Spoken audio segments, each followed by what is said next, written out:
प्यारे बच्चों, मैं एक क्वेश्चन लेकर आया हूँ आपका शॉर्ट्स, और ये क्वेश्चन आपका अर्थमेटिक प्रोग्रेशन से है। क्वेश्चन ये है कि find the sum of the first 15 multiples of 8। तो ये क्वेश्चन यदि आपका अर्थमेटिक है तो हमारे बच्चे ये नहीं समझ पाते हैं कि अर्थमेटिक प्रोग्रेशन कहाँ है इसमें। तो यदि किसी का भी मल्टीपल्स दिया है, चाहे वो नंबर 8 का हो, यहाँ पे 5 का हो, 7 का हो, किसी भी नंबर का हो, इसका अर्थ है कि अर्थमेटिक आपको 8 से स्टार्ट करनी है, और वो भी आपकी मल्टीपल। जैसे कि 8 का टेबल होता है 8 1 जा 8, 8 2 जा 16, 8 3 जा 24, 8 4 जा 32। तो इसी तरीके से बेटा ये टर्म्स इसके होते हैं, और ये कहाँ तक लेके जाने हैं आपको, ये 15 तक लेके जाने हैं इसी तरीके से। तो ये आपकी देखो अर्थमेटिक प्रोग्रेशन बनेगी। अब इसका हमें सम फाइंड करना है बेटा। तो सबसे पहले हमें ए ले लेंगे, क्या होगा, तो ए आपका बेटा 8 ही बनेगा। और दूसरा फिर हम इसका कॉमन डिफरेंस देखेंगे। कॉमन डिफरेंस इसका देखो 8 का ये मल्टीपल है, तो 8 ही इसका कॉमन डिफरेंस हो जाएगा। अब इसका एन कितना हो गया, ये कह रहा है कि 15 तक का।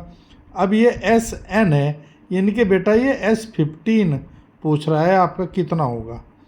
और ये तब निकलेगा बेटा जब हम जानते हैं कि एस एन क्या होता है। हम जानते हैं एस एन होता है n/2 2a plus n-1 into D, ये होता है बेटा। अब यहाँ पे इसमें रख देंगे n कितना हो गया मेरा बेटा 15, और ये बाई हो गया आपका 2। तो 2a की वैल्यू यहाँ पर रख देंगे बेटा 8 है, और ये आपका कितना है 15। तो यहाँ पर रख दूँगा मैं 15 - 1 इंटू डी है मेरा 8। तो अब देखो ये हो गया 15/2, और ये हो गया यहाँ पे कितना बेटा 16, और ये हो गया यहाँ पे 14, और 14 8 जो होता है बेटा 112। अब 112 और हम 16 जोड़ेंगे देखो बेटा, तो 15/2 तो कितना हो गया बेटा, ये 120 हो गया। अब 120 को बेटा देखो मैं 2 से यहाँ से जब इसे काटूँगा तो 60 का हो जाएगा, और 15 और 6 की जब मल्टीप्लाई करेंगे 15 6 जब बेटा 90 होता है, और ये 0 हो गया यहाँ पे। तो ये मेरा बेटा S15 आ गया। तो इस तरीके से हम क्वेश्चन को सोल्व करेंगे।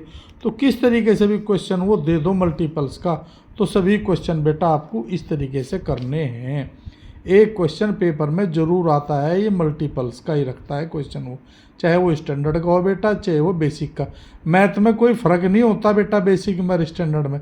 कुछ बच्चे ये समझ रहे हैं कि बेसिक का आसान होगा, बेसिक तो बेसिक ही होता है बेटा, जो स्टैंडर्ड है वो भी बेसिक से ही बनता है। क्लियर होगी बात है, इसलिए कोई अंतर नहीं है, नहीं मैथ से घबराना चाहिए।